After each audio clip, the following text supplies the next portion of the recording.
Guys, welcome back to YouTube channel. जैसे कि हमने पिछले वीडियो में एक पॉइंट छोड़ा था लास्ट में regarding the inflation, let's discuss on that. Suppose आपके पास 1 लाख रुपए है और आपने उसको जमा करके रखा है, but 10 years down the line that 1 lakh रुपए की वैल्यू क्या 1 लाख रुपए रहेगी? No, that is becoming approximately half. क्या मतलब आपने खर्चा भी नहीं किया, आपने जमा करके रखा है, फिर भी उसकी वैल्यू 1 लाख से 50,000 हो गई। That's the silent power of inflation. So it is very dangerous as it is not controllable. For example, जो आइसक्रीम आज से 10 या 12 साल पहले 25 रुपए की मिलती थी, वही सेम आइसक्रीम आज 50 रुपए की मिल रही है। क्या उसका टेस्ट बदल गया या उसकी क्वांटिटी बदल गई? तो उसका टेस्ट भी नहीं बदला, क्वांटिटी बदली, फिर भी उसका प्राइस चेंज हो गया। क्या आप इसको इन्फ्लेशन बोल रहे हो? Let's dive into the different factors affecting the inflation. Demand pull inflation मतलब आपकी कोई प्रोडक्ट की इतनी डिमांड बढ़ गई है और आपके पास उसकी सप्लाई ना हो। फॉर एग्जाम्पल आइसक्रीम को ही ले लेते हैं हम, मतलब आप आइसक्रीम की डिमांड इतनी बढ़ चुकी है कि आप कोई शॉप में जाओ और आपको आइसक्रीम नहीं मिल रही। क्या इस वजह से आपका प्राइस हाइक हुआ है? क्या ये इन्फ्लेशन को बढ़ावा दे रहा है? मे बी और मे नॉट बी। तो let's talk on the second topic, cost pushed inflation. मतलब आइसक्रीम को बनाने के लिए जो रॉ मटेरियल लग रहा है, क्या उसकी प्राइस इतनी बढ़ चुकी है कि जो 25 रुपए की आइसक्रीम थी 10 साल पहले, आज वो 50 रुपए की मिल रही है? हो सकता है, बट 25 की 50 मे बी और may not be the main reason for the inflation. ठीक है, तो वेज पुश इन्फ्लेशन में जाते हैं। तो मतलब जो हमारी जो सैलरी थी, एम्प्लॉय की जो सैलरी थी आज से 10 या 12 साल पहले, फॉर एग्जांपल एक्स सैलरी थी, आज उसकी सैलरी सपोज 2x हो गई है। क्या उसके पास इतना वैल्यू, इतना मनी आ गया है कि वो उस 50 रुपए के आइसक्रीम को अफोर्ड कर सकता है? मे बी और मे नॉट बी, वो भी वन ऑफ द रीजन हो सकता है। ठीक है, तो हम 4 रीजन में जाते हैं, जो कि करेंसी डिप्रिसिएशन है। मतलब अगर हम करेंसी डिप्रिसिएशन को एक्सप्लेन करने की कोशिश करें, तो अगर यूएस डॉलर के कंपैरेटिव में हमारी करेंसी की वैल्यू कम हो गई है, इसको हम बोल सकते हैं कि वो करेंसी डिप्रिसिएशन है। और उसके वजह से क्या होता है, अगर हमको इकोनॉमी को बैलेंस करना है, तो सेंट्रल बैंक ऑफ इंडिया जो कि आरबीआई है इंडिया के केस में, तो उसको और मोर मनी प्रिंट करना पड़ता है और रिसर्कुलेशन आता है। तो उसकी वजह से भी हो सकती है कि आपकी कोई प्रोडक्ट की वैल्यू बढ़ रही है या कम हो रही है। Maybe the reasons, these are the major reasons जिसके हम डेली नहीं आते कांटेक्ट में, बट जिस तो इज दिस जस्टिफाइड कि इस सब रीजन की वजह से आपका 25 रुपए की आइसक्रीम 50 रुपए की मिल रही है? मे बी और मे नॉट बी, बट क्या आप आइसक्रीम खाना छोड़ दोगे इसके वजह से?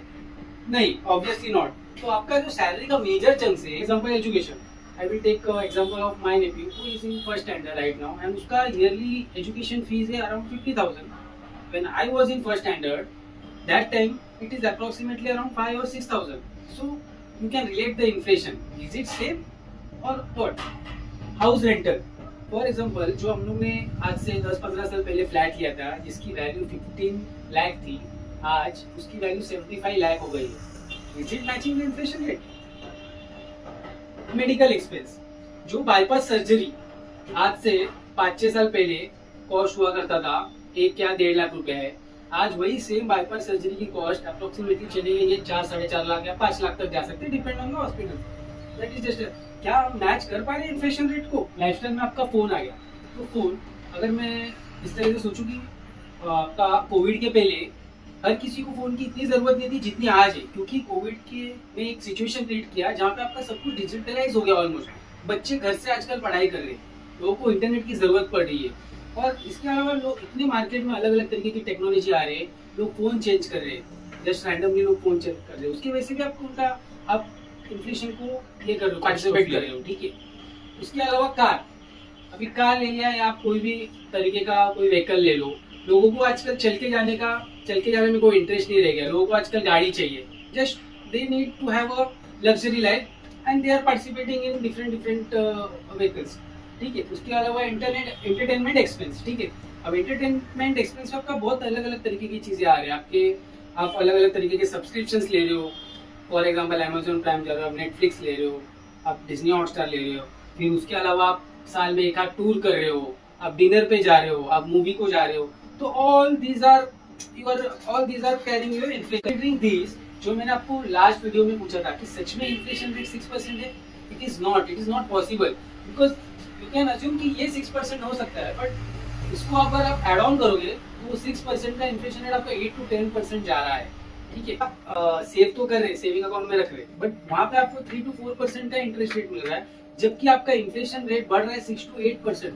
मतलब हर साल आपका 3 to 4% से मनी डेप्रिशिएट हो रहा है, मतलब तो परचेसिंग पावर कम हो रहा है उस मनी का। इसके अलावा भी लोग अलग अलग स्कीम्स में पैसा डाल रहे हैं थ्रू एजेंट्स। फॉर एग्जांपल कोई टर्म इंश्योरेंस का, कोई किसी ने टर्म इंश्योरेंस खरीदा है जिसमें आपको वो एजेंट समझा रहा है कि आप अगर 15,000 या 20-20 हजार हर साल भरोगे तो आपको 25 साल के बाद एक 15-20 लाख का अमाउंट मिलेगा। क्या सच में इसने इन्फ्लेशन रेट को बीट किया? Is it? तो इसको आपको देखना पड़ेगा, सोच समझ कर आपको इन्वेस्ट करना पड़ेगा, ठीक है। So hope you have understand like inflation from this session. So will conclude, your money should be making you rich, not making your agent richer. Also, your money should work for you. Considering Modi ji's vision of making India as a $5 trillion economy, your inflation can't be negative or zero. It should be always in a positive sense. Because for economic growth, your inflation should be positive. So, we'll understand in the next video how we should be beating the inflation. Thank you.